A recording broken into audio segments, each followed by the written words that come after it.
just yelling at each other. That hadn't been dispatched yet. Right. But he was at a shots fired. He could have left at a shots fired and headed straight over because he said, but if it's being called out as a domestic dispute, two people yelling at each other, well, he's looking for gunshots. So, of course, you know, then once the fire department gets there, and now they see what's really happening, 3 NOPD officers get there all within 5 minutes. So, I mean, this is why it's much more than you're just a communication system, that you're just more than a dispatcher. The policies that were created by the previous director have cost lives, And so I asked you in a letter, myself, Councilmember Harris, Council President Morrell, and Council Chair Geruso, sent you a letter explaining these different things. I told you about the different emails and correspondence that I had with Director Morris, just to be ignored over and over again because Helena is just a big old pain in the ass. And I asked you today that we wanted to hear the immediate steps that you're taking to improve the handling of domestic violence incidents, sexual assault incidents. Both of these two categories are all now been lumped into, you know, all together. Sexual assault, one category, domestic violence, another category, but once again, condensed. And also, we talked about the reevaluation of the time lapse indicator with Council Member Morrell talked about briefly about the fact that, you know, if I call and something happened to me 5 minutes ago, it gets a different response from me calling and saying something happened to me 15 minutes ago. So tell me what you all are doing to fix these things now, because as you can see, we can't wait any longer. Understood. So one of the first things I did after taking the job was to try to sort out the whole plain text thing. And by sort out, I mean, it was portrayed that we needed to do this as best practices for incident types, et cetera. What I discovered is that the only mandate is plain text while dispatching, not as incident types. So, for instance, we could still have left a 30S as a shooting. The important thing is that when our dispatcher dispatches units, they say, respond to a 30S, a shooting at 118 City Park Avenue. So that was the first thing that I discovered. On July 26th, I met with the NOPD deputy chiefs. At that point, I became aware of the consent decree monitor's concerns around this whole issue as well. On August 2nd, less than a week later, we had a working group meet at OPCD consisting of an NOPD captain, lieutenant, sergeant from the field, active rank working in districts, one of my dispatchers, the OPCD CAD manager, along with a policy and planning person, and we had a detective from the Special Victims Unit at NOPD. I was there to kick off that meeting, so was the consent decree monitor virtually, and so was Deputy Chief Nick Gernon. What we told them is, here are the concerns, here are the problems, figure out what the right way is to fix it. I specifically told them that nothing was off the table from an OPCD standpoint, and that the CAD manager was there to tell them if something couldn't be done in the system. Otherwise, it didn't matter if it was work, it was throwing out what had been, et cetera. We just want to fix it. We want it to be right. Last Friday, the consent decree monitor's report was released from the federal court, and it outlines in great detail the results of that working group. In summary, we're rolling back to the NOPD signal codes, as well as some new ones. We went through all 1,509 determinant codes from priority dispatch with a member of my training compliance team who's very familiar with how you end up on each one and could walk through the process if anybody didn't understand, to map those to the correct NOPD incident types and the correct priority. We're still using the time elapsed because that has to do with the safety of the responders, the safety of the victim, et cetera. You know, as a father, I understand why my daughter being raped is an emotional, is an issue, is something that everybody should come running with lights and sirens immediately. But if it happened an hour ago, now with your father, do we really want people rolling code 2, endangering themselves and the public, et cetera, for something? And we had, under the plain speech, only 2 codes, code 1, code 2. That was it. And as we've said, there's a difference in a code 2 of people walking down the street, pulling door handles and shots fired. CAD has the ability for sub-priorities, A through Z, ludicrous amount of differentiation. That was eliminated with the change to the alphabetic coding. I can't even really call it plain speech at this point. We are re-implementing those as well, so that we can differentiate among the code 2 calls what's an emergency, got to get somebody to this one first, versus what's an emergency, but not quite as bad an emergency, for lack of a better way to describe it.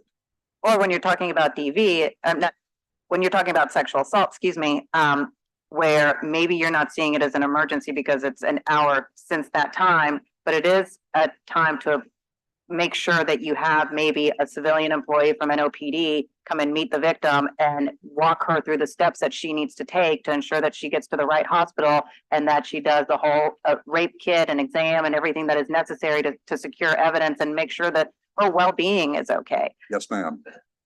And those specific points were brought up by the SVU detective that was present in these conversations as well. That suggestion for changes was just approved by the consent decree monitor, the DOJ, NOPD, et cetera. I wish I could say we'll have it done tomorrow, but we won't, because we're in the middle of a CAD hardware upgrade. We can't make those changes today, tomorrow, et cetera. As soon as the hardware upgrade is completed next week, the first thing on my team's agenda is to implement the old system, for lack of a better way to describe it, although it is a new one. There are new codes as well. I think there are 14 DV specs now. And we're going to implement it on the training side first and beat on it and make sure everything works and goes where it's supposed to before we roll it into production. There was a delay. I couldn't do it day 2 on the job because frankly, I don't know all the answers. I'm not an expert in everything. And I wanted to make very sure that when we did it right. So it was a collaborative effort between stakeholders involved in making sure we get it right and we do it right. So I firmly believe in my heart that this will resolve the issues. The problem is not with priority dispatch and the protocols. The problem was in the mapping of those determinant codes to incident types when there weren't enough, they weren't discrete enough, they weren't discriminating enough amongst the differences or subtleties. And all I can tell you is as a 40-year reserve cop, I have the same pain and felt the same way and et cetera, but I couldn't stop it. I couldn't change it when it happened. I can do so now. And my first impulse was to do it day 3 on the job. But I realized that the right way to do it is to ensure that we get it right. So that's what we're doing. So until you get the software updated, you'll be rolling back to the previous code. So when are you rolling back exactly? We'll be starting after next week. CAD upgrade is Tuesday morning at 7 a.m. for the hardware. We still have stuff to do after that. So I'm assuming I'll be able to kick them into it on Friday or Monday at the latest to start implementing that. And that is the re-implementation of the old code. Of the old codes, right? When the new stuff was implemented, unfortunately, everything was removed from the old codes mapping. So I was unable to just flip a switch and try to even go back to what we had before. Got it. And then how long for the full software update? It's likely to take 2 weeks to get it implemented on the training side. At that point, I want to bring the detectives, everybody back in to run through scenarios and test it and make sure everything's defined properly. After we do that, it shouldn't take more than a few days to get it rolled into production. What I'd like is on, let's say November 14th or 15th, give the council an update, you can do it via report. You can send to us on the rolling back to the old codes on how that all went. Just so that we can kind of stay abreast of But what just to went down. qualify, we're not rolling back to the old codes. It's a complete implementation of what happens to be the old codes, but the old Sure. codes were gone. I got you. So that will not be done by the 14th. For us non-technical speakers, yeah. I will be happy to send y'all status updates as we proceed down with exactly where we are on the process. Appreciate it. Thank you. Thank you, Mr. Chair. Thank you, Councilmember Thomas. Thank you, Chairman, Jeruso. I was really just gonna sit and listen because, I think this is important to, everybody, and there's so many questions. It's a hot topic, right now, but the discussion kind of brought back some memories and alerted to me that maybe I should say something, so maybe I can add some value. First of all, Chief Thomas, thank you for, your service, Colin. Guys, and for you to even want to take this job after the scrutiny and the media and the political football that it's been says a lot about you and your character. But breaking news, 911. I'm going to recite this to you. Hit me, somebody call an ambulance. There's not a minute to spare. Don't worry, there's not a minute to spare. Don't worry, gone, gone, gone. I dialed 911 a long time ago. Don't you see how late they're reacting? They only come and they come when they wanna. So somebody go get the morgue truck and embalm the goner. You know what that's from? I do. You do? I do not. Yes, sir. Yeah, I was a kid in the 90s. yeah, and the media is not gonna deal with it from this perspective. Right, they're gonna deal with the now and the trend. But 911, you know how many, I'm gonna recite some names to you. Jamal, Mikey, Breon, Terrence, my cousin Daniel, Brian, Teddy, Lil Teddy, Kevin.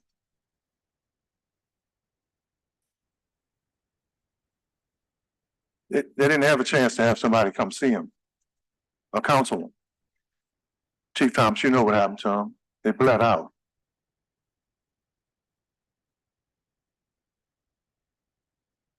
And when you talk about 911 directors now, or emergency systems now, in Central City, they ain't never worked. In Gertown, it ain't never worked. In the Bronx, ain't never worked. South Central LA, it ain't never worked. In the 9th Ward, it ain't never worked. So what I'm interested in is not blaming y'all for what ain't never worked. 911 is a joke in your town. Get up, get up, get up, get down. What was is, and how do we recapture those hundreds of thousands of lives over the last several years that stayed on the scene and bled out?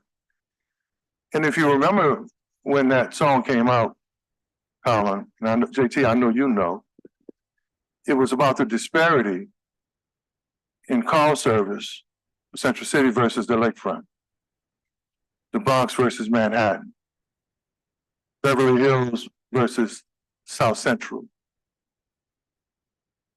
When you know the history of 911. So when a person can be bleeding out on a corner, Martin Luther King and Simon Bolivar, and the call time is 10-minute difference from the person who made the call in the Tulane University district. That's the problem with 911. So my question is, what happened has happened. I don't want no theater around blaming y'all for that. How do we deal with cultural and racial sensitivity based on where people live? How do you train your folk to know that if someone is shot on the lakefront and someone is shot in Central City or in the East or in the 9th Ward or Gertown, that their sense of urgency is the same. Because I know what it's like to watch your family wait. This ain't about what you think happened to somebody else. It's about watching Kevin in front of your door, 1328 Andrew Street, waiting on a response. So how do you moving forward? How do you deal with that historical? Because you know those studies that happened in the late 80s and 90s that caused that attention to 911. How do you fix that? And how does a call in Central City, and the call in Michoud, and the call in the East, and the call in the Ninth Ward, how do they get the same level of respect as a call that happens in an upper class neighborhood? How do you fix that part, please? Well, I would say that from my perspective, the calls come in the order they come in. We don't know where they're coming from, who's called, et cetera. While they're in the queue, while they're being delivered, they go to the next available call taker. Insofar as the categorization of what it is and what the priority is, there is no neighborhood boundaries. There are no stereotypes. There is no nothing. It's categorized as what it is. As far as response goes, I don't allocate field units. I can't tell you why there's a response, why there's an issue on some agencies in responding to some areas. I can tell you that if an EMS unit is free, it is dispatched. If it's across city, if it's on, it doesn't matter where it is, it goes. If an EMS unit is on the wall at the hospital, they're told the code 2 is waiting and they need to get in the unit to get out there. So But I you understand the history. you understand the point that I'm making, I right? understand the point. And you guys know the studies that were done around 911 and response. And I'm saying the media is not going to deal with class and race. And the hundreds of thousands of people who've been killed, who bled out, or who waited, but that call was never answered, right? But we know urban communities deal with it differently. Poor communities deal with it differently. And if we would just fix that, it would work for everybody. So what I'm asking you to do is, and like I said, I'm not going to belabor it because it's a hot topic now. Please, whatever work you can, we can't fix or rectify what was wrong. Well, whatever you need, and I think Council Member Harris and Council Member Russo said, I mean, they're still sitting here. Whatever you need, please work with our budget chair and work with them. Because we may not be able to resurrect those lives of those people who bled out or who waited because of the disparity in call time. But if we deal with those cultural aspects and the class and the issues that surrounded all those historical studies that are out there about how certain communities get greater response, if we deal with that, we'll save a lot of lives moving forward. We'll save a lot of despair for rape and domestic violence victims moving forward. And if you read those historical reports, you know that if just that one issue had been dealt with, there would have been equity and fairness in calls throughout this country, and abuse in many lives would have been spared. So please, whatever you need moving forward, please. Thank you. Yes, sir. Thank you. If I can get one thing out to the public. Sure. As a result of all of this, it would be if you call 911 and you get the recording that says, please hold on, please hold on, don't hang up, don't hang up and call back, stay on the line. Your call will be answered as soon as somebody clears, as soon as there's someone to take the information. If you hang up and call back, all you're doing is delaying that process. Unfortunately, we have those systems because we need them. I would love to have enough people all the time to answer every call the instant it hits. To Councilmember Thomas' point, when that song 911 came out, looked like we had an explosion of people calling 911. We do have a non-emergency number. If somebody's in the pool of an apartment complex swimming, trespassing. That is a non-emergency. You don't call 911 for that. We have to get the community back to, if you come out your house and somebody stole your package, that is not a 911 call. We have to get the community back to calling the 821. So when you do call 911, the operators are free to respond. And Councilmember Thomas, I watched the many kids bleed out. We have one of the best hospitals in the country at university. You can get them to university, we can usually save their lives. Yes, And there's a lot of people walking around here yeah. whose lives has been saved. We just got to get them to the hospital. But we have to get the community back to calling the non-emergency numbers when it's not a non-emergency, so we can get people to get into the 911 calls. 911 calls is just for that, an emergency. And we can get these numbers back down to where Carl talked about. And Councilman Moran, I'm glad you came back. So immediately after that call, I got a call because I started brainstorming. What could we have done different? I asked Kim to have the call dispatchers, when we have a call like that, the supervisors get busy, the officers get busy, they're running.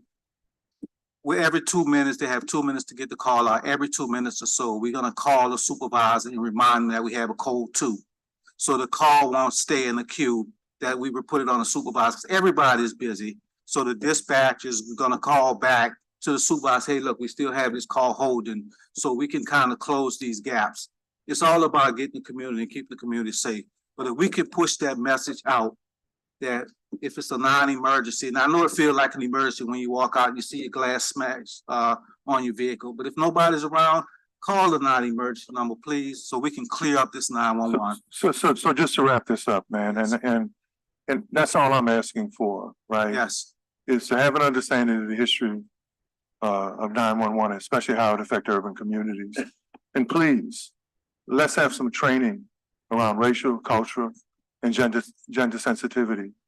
Because had we done that over the last several decades, many of those names are people, many of those women who were abused in certain zip codes, they would not have had to ordeal the pain of waiting for someone to come, and a lot of people would be alive today. So man, this is just a blessing to have so many people on the council, really hopefully wanting to work with you guys to finally fix an issue that's been a 50-year problem, especially when you talk about urban communities. Thank y'all so much. and one last thing, just to give our EMS a plug, and I'm sure they're gonna do it in their presentation, they actually administer blood, so if they get to the scene, not only get to the hospital, they're starting to give blood, so that would help the people that bled out. And my brother pretty much bled out when he got to the hospital, and that's why he had died from a 22. And so I feel your pain personally, Councilman. So, like I said, 911 is for the emergencies, so we can get our EMS there. And EMS is gonna talk about, I'm sure, their blood program when they get up here. So 821-2222 for non-emergencies. If it's a true emergency, call 911, and that would help us, the call center, the first responders, the heroes under the headset tremendously.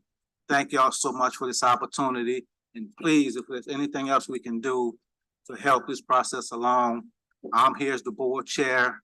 We constantly want to get input from the council members, the administration, anybody who's willing to come to us and help us through this process. Please let us know so we can make it better. Thank y'all. Thank you. Two things before we get to public comment. One, please get us the numbers so that way we can start talking to the administration about it. And then secondly, I leaned back and talked to Mr. Asher because when crime was spiking last year, I'm going to my neighborhood meetings. I didn't understand how crime numbers could be up in districts A, B, and a little bit in C, but down in D and E. And I said, that just does not make sense based on what's being reported. And Jeff said, that's because people stopped calling. They don't think 911's coming. So that is, to Council Member Thomas's point, is the data showed one thing, but the reality is something else on the ground. Yeah, but the other thing I'll add too, is that there's another level of attention in rebranding in District E. Everything ain't doomsday in District E. We had 150 men gather with Cesspool 5 and Phil Brock, where men are walking the streets, where we're mentoring, we're talking to the kids on the corner. So while numbers can be made numbers, there's an impact because the people out there in District E and the people in many of these districts across the community now, they're not waiting on the police. They're not waiting on 911. Young men and young women are saying, we're gonna go help with crime in our community. So, you know, there's always gonna be the disparity. There's always gonna be about where you live and who you are. But there's some people in some communities now that, you know, we don't care what 911 or the police do. We going out and save our own communities. Yeah, I get that too. I think the point is you want more parity, and that's what you've been asking for. All right, so Mr. Burnside, Mr. Johnson, we have one online comment.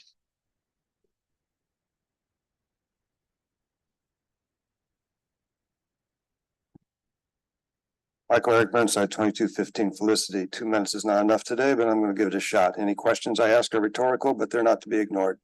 First thing you need to understand is that other 911 call centers exist. This means two things. One, we can learn through them. Number two, we can use them for surge help. We get state police to come in here for Mardi Gras to help us. And if we need surge help during Mardi Gras from other 911 call centers, we should figure out a way to get it. Because if you're 1/3 down in manpower, you need to get manpower wherever you need to get it. The next thing you need to do is do the numbers. You need to be Councilman Green. You need to say, we've got 40 positions and we need people and we pay them well. Come help us. It needs to not be a secret that 911 is hiring, and it needs to be broadcast every single time you get a chance, starting with now. The next thing you need to understand is that people do not call 911 in my neighborhood. They do not care. If shots are fired, no one tells them. Therefore, if the current director does not believe that shot fired software is helpful, I disagree with him, because you're not informed by many things that happen in my neighborhood, because nobody calls, not even me, ever. The next thing you need to understand is that the gateway to city government is on the website for 311. If you advertise yourself as a non-call center, if you advertise yourself as a gateway to city government, then anybody with a problem with city government is going to use 311 to contact you. That includes for bond issues, RTA issues, sewage and water board issues, as well as utility pole issues. And if they're not able to receive help, they will eventually become aware that the gateway to city government is closed. The next thing you need to understand is that paying people $16 an hour just plain out sucks. And finally, you need to rotate people in and out. You need to have people in your building who are not there for 30 years. You need to have volunteer or retired police officers come in. They need to be people rotating in and out of your positions who can work both sides of the call. People who receive the call need to give the call. People who give the call need to receive the call. If they're first responders and get paid like first responders, then they need to be embodied on both sides of the call. Otherwise, you have people not understanding what's happening on the other side and not empathizing with what happens on the other side, and ultimately not caring and merely pointing a finger at the other side. So thank you for listening to me. I really think you need surge help. Last year, I went to a leadership roundtable, and a person who is fairly high in the hierarchy of EMS informed me that at that moment in time, less than 1 year ago, this city had exactly one, and I say one ambulance available to go out. And that is why when I went out in my neighborhood and I saw an Osage Nation, Indian Nation ambulance in my neighborhood and talked to the Osage Indian Nation ambulance service why they were in my neighborhood, they informed me they were there because of a federal program that was supplying them with money to be here because this city did not have enough ambulances to meet federal requirements. So there are a lot of problems that need to be addressed, and I thank you for the chance to speak here today.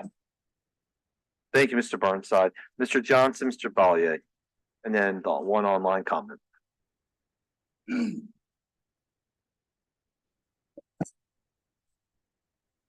W.C. Johnson, 1645 Gentilly Boulevard. Also with the New Orleans United Front.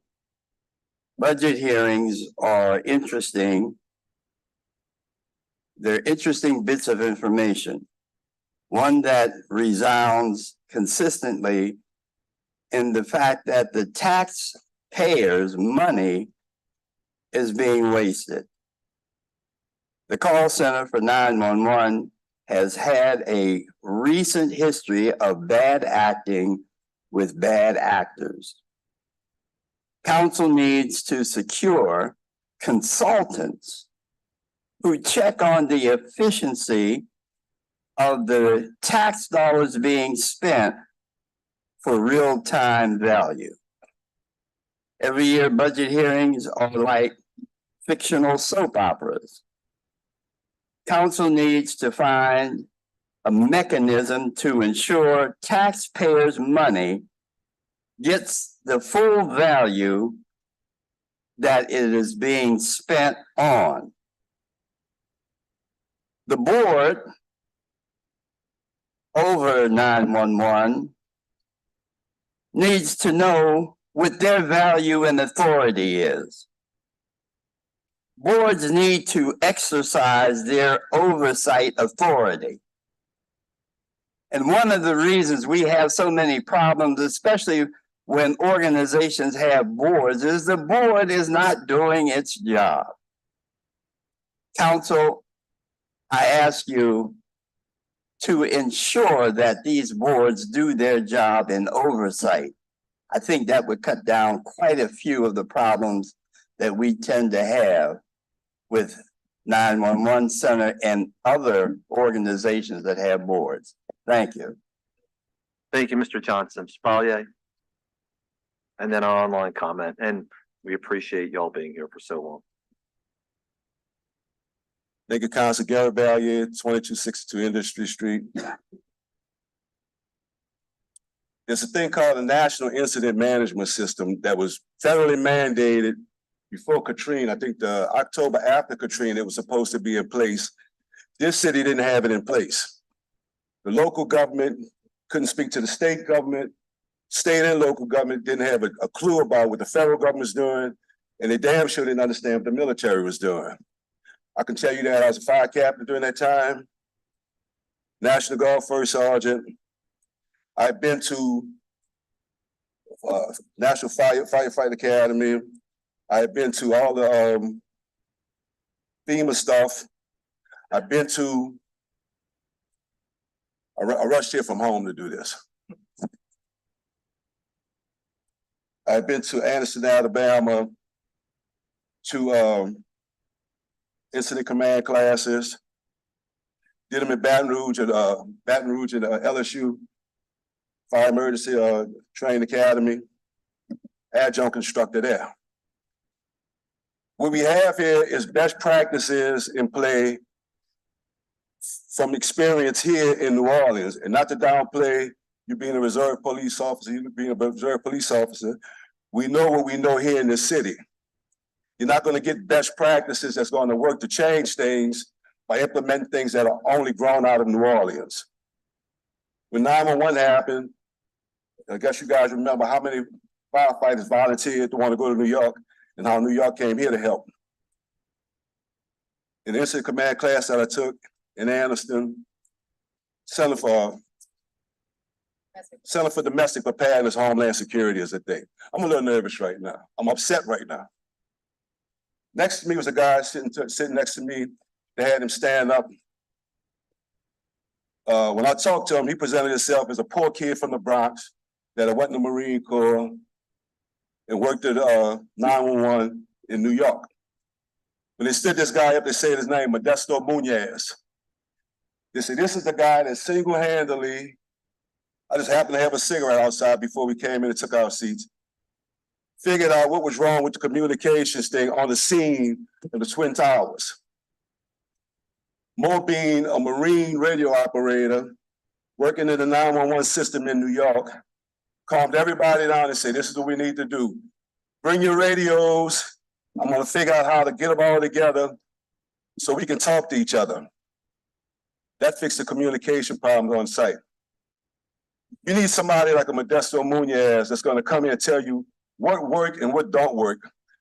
Stuff based on contracts, based on highly technical stuff and all that. That's not gonna work in this time. I had a thing with Terrell Morris right there, months ago. I know, Councilman. I know, but I mean, we're trying to, you're not, I'll just, hang on, let me just say this. We got fussed at yesterday about not giving people public comment. Hang on, we're giving it even though people don't get it under law. I'm just asking you, please, just to wrap up your comment. I'll wrap it up. Thank you. I knew the guy was a joke then. You did it right there. Then you did it to him. You talked to him too. Let him know what you thought about, because he proved what he was.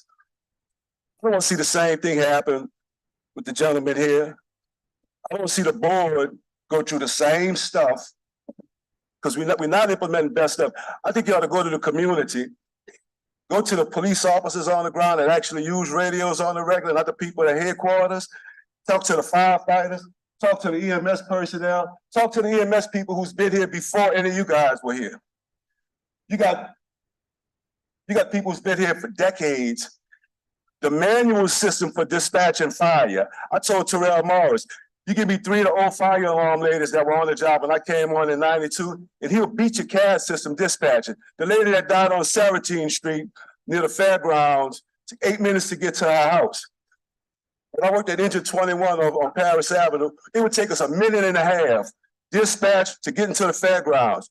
A minute and a half, because I know that because it was a competition to see who got there first. I don't see that anymore. We want to beat Engine 35 from Carrollton Avenue to the fairgrounds to be the first one on scene. And that was done because of the efficiency of some of the old dispatchers. I call them the ladies of fire alarm, and they were respected. I don't know what happened when Terrell Morris got here. The lady on 17th Street, 8 minutes. The kids, that's ridiculous. I think you ought to do like you do with some other stuff, but have a real one. Call a meeting for the public to get their input on how to help service us with the communication system. I got a lot more, but if you want to talk to it, I'll talk. Thank you very much. All right, Ms. Spears, one online comment. The one online comment is from Eddie X Salam of 1925 Flood Street. He said he's not a paid actor. He says, please fund the Big Easy deal to make tangible change in New Orleans. That's it. Wonderful. Thank you all very much. We realize this is an intense topic, and we know that you're coming in having inherited a difficult situation. We appreciate your candor and your time. Thank you, sir. All right, up next, Juvenile Justice Intervention Center.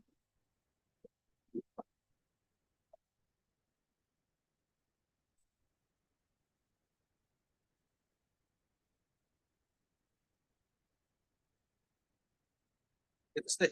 Okay.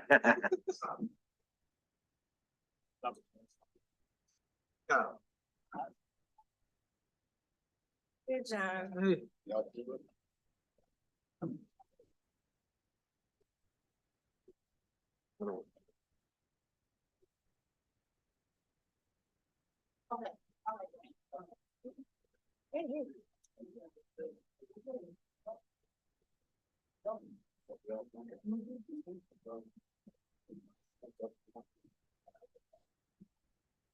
Yeah, right here, Brandy.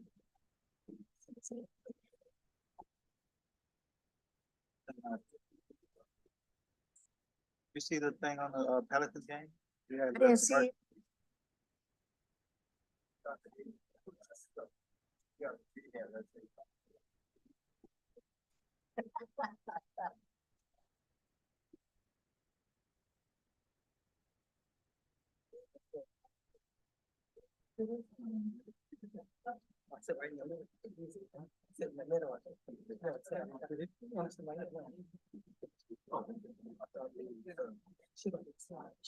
Okay.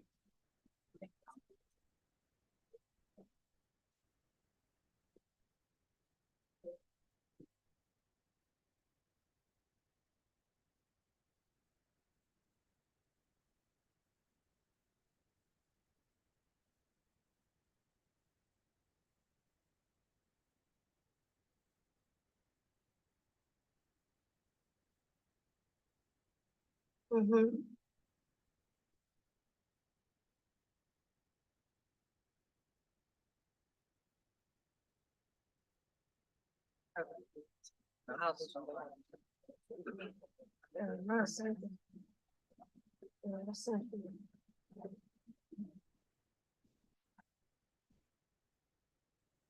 Good morning.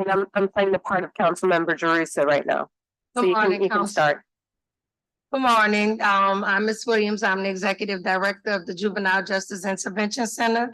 And today I have seated with me Superintendent of Supportive Services, Ms. Lee Reisman, Ms. Brandy DeLarge from the City Finance Department, Budget Department, and then Mr. John Thomas, which is the Director of Public Safety and Homeland Security.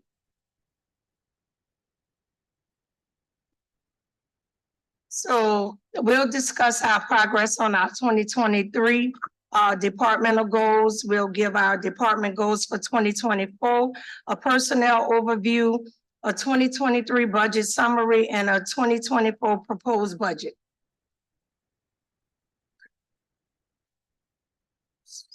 JGIC department goals for 2023 focused on safety and security. It also focused on staff recruitment and retention, continued professional development, capital project execution, data management, software improvements with Hexagon and DataWorks, and rehabilitated and therapeutic programming for youth, improve health and nutrition of youth.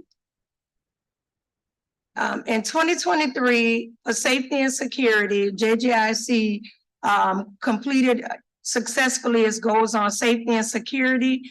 We did an overhaul of our camera system. We updated our camera system, which included analytics, which would bring alertness and awareness to our grounds patrol staff that will monitor youth and staff in individual spaces of the facility. If there was little movement, it would alert the grounds patrol staff. And if there was excessive movement, it would alert the grounds patrol staff to maybe move into spaces if support is needed. We also increased our number of ground patrol staff. And so that enhanced our safety and security of our facility. Staff and recruitment and retention is always ongoing, but we made tremendous success in that area. We attended at least 4 to 5 job fairs quarterly for 2023, which resulted in us being able to hire individuals for critical vacancies that we had at the time at JJIC. We also had some staff promotions in terms of retention inside of with the current staff that we have inside of JGIC. There were promotions in grounds patrol to security systems manager. I'm sorry. We had some JDCs that were also promoted to higher levels within the ranks, and also to supervisors of the residential life department. Continued professional development. So for most of 2023, we did not have a training coordinator. That was also a critical position, a vacancy position that we were able to fill as a result of one of our job fairs. And so since August of 2023, now that we have a training coordinator, we have been working to train our entire staff, professional development and coaching, and we are also allowing, including myself, our staff the opportunity to attend conference within their respective areas to improve their skill set. Capital project execution. So that particular goal is still in progress. We are working on our second phase of our upgrades. And so some of the materials were slow to come in. It was not a result of the city's administration. When you guys approved for us to make those upgrades, they started happening quickly and swiftly. As I became the director, we were just having some challenges with getting all of the material in. And so that project is still ongoing and in progress, but nearing completion. Data management software improvements. So as you know, the city Hexagon system, was canceled, but we had just completed our final piece for that. And so now we are working with the Justice Tech Modernization program. And so we are just basically reviewing what we shared in terms of what the needs of JGIC were for Hexagon with that entity. But we did get our DataWorks, which is our on-band and tracking system for our youth up and running. It's in its pilot phase, but we are making progress and we are changing some small things that we see that's not conducive to our operation. And when I speak of that DataWorks tracking system, it is not to track children, but to track services for those children within the agency. So just making sure that they are getting everything that they need according to their plan their rehabilitative plan inside the facility. And then in terms of rehabilitative and therapeutic programming, we are doing so much structured programming. It's unbelievable. I've never seen it at this level inside of that facility. During my tenure, we have multiple partners. We are doing conflict resolution. We're doing dance therapy. We're doing art therapy. We're doing music therapy. We're doing grief and counseling, conflict resolution. We just have so many interesting individuals that we're extremely excited to partner with inside of that space, but more importantly, our mental health and behavioral health and medical services and our educational piece. Councilmember Thomas, you want to ask your question now? Yeah, first of all, Criminal Justice Chair, thank you for the work that we've done together. And I think it's important. I appreciate you highlighting the programming, because the one thing that I've seen in the last year is the increased programming. And that's what people were at. As a matter of fact, in my conversation with the governor elect a couple of days ago, one of his major issues is how can we begin to program the juvenile facilities with opportunity, with education. And so I'm looking forward to helping coordinate that meeting with you and with him and his transition team, because he specifically talked about centers that can actually train, educate kids so they're different when they come back out on the street. So it's good to see you, of course, it's good to see you sharing that, especially with the public, to know that's not just a babysitting facility for kids who've gone awry with the law. It's actually somewhere where they're getting some skills. So thank you. Thank you, Councilman. Thank you. All right, and so these are just a few of the structured programming partners in the space, so you could see it in with your eyes and see it and come hopefully to the facility to see it in real time, to know, as Councilmember Thomas said, we're not just babysitting over there. We are doing the work. We are putting the work into those kids, and we are hoping to expand to the communities, but we'll talk about that in our budget slide. So this is just some of our programming partners: Cultivating Youth, our YAM, we have the Ubuntu Village, and this is a group of our kids from our Aspen Challenge.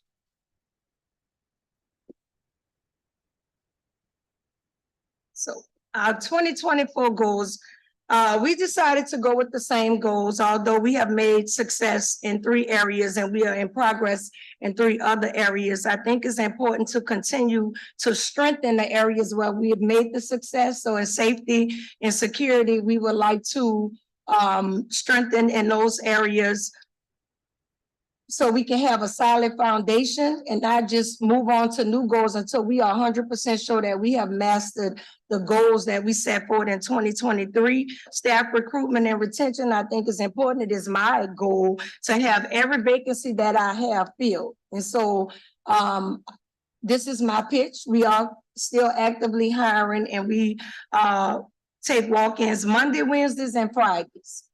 All right.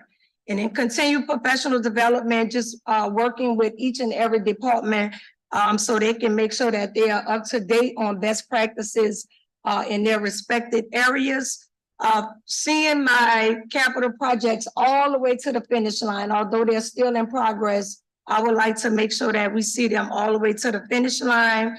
The data management software, just hoping that we can get more uniform and on one page with this new justice tech modernization program. And then also, now that we are working on our data management system, I know it's important to this council that we have a dashboard. And so we'll be also including that, because JGIC right now, we don't have a dashboard, but just making sure that we are when we're doing data management for 2024, that we are including the dashboard. And then again, rehabilitation and therapeutic program, and not just internally, but hoping to partner with some great individuals to enhance our quality of life for our kids once they are released from JGIC, so external partners as well. This next slide is, reviewing the personnel. for the actuals for 2023 versus what is in the 2024 budget. And so what we see here is 54 current positions that are actually filled versus what we have projected for the 2024 budget. These are not new positions that are requested as the difference. It's just showing the vacancies that are existing. And so Ms. Williams has shared with me earlier that most of these vacancies are going through testing right now with civil service. So there's some hope in the pipeline. And actually, at the start of 2023, there were 60 and a half adopted positions. During the reconciliation process, there were some positions that did not get reconciled.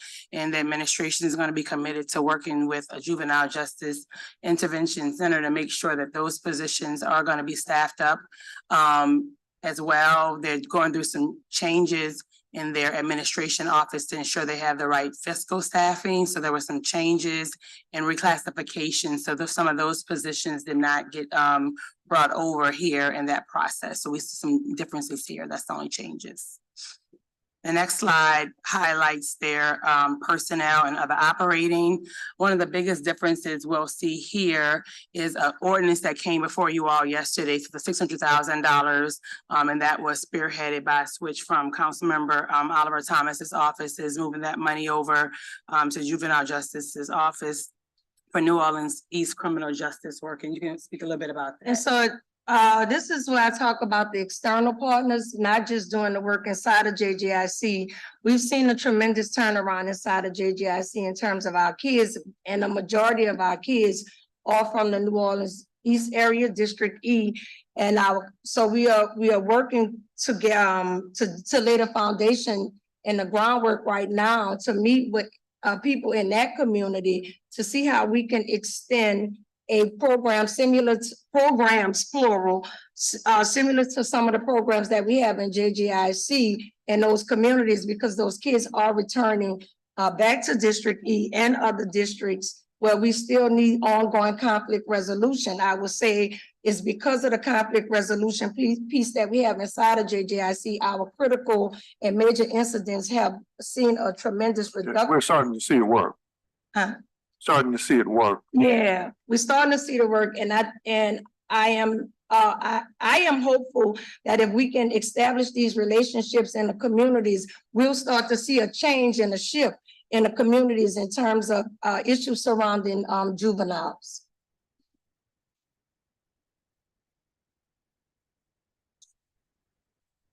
Questions? Questions from any of the council people? I have some questions. What is your current population Today, 69. And where should you be? That seems high. Is that about right, or is that higher? So we're usually trending around 40. Yeah. But it's not, it's a result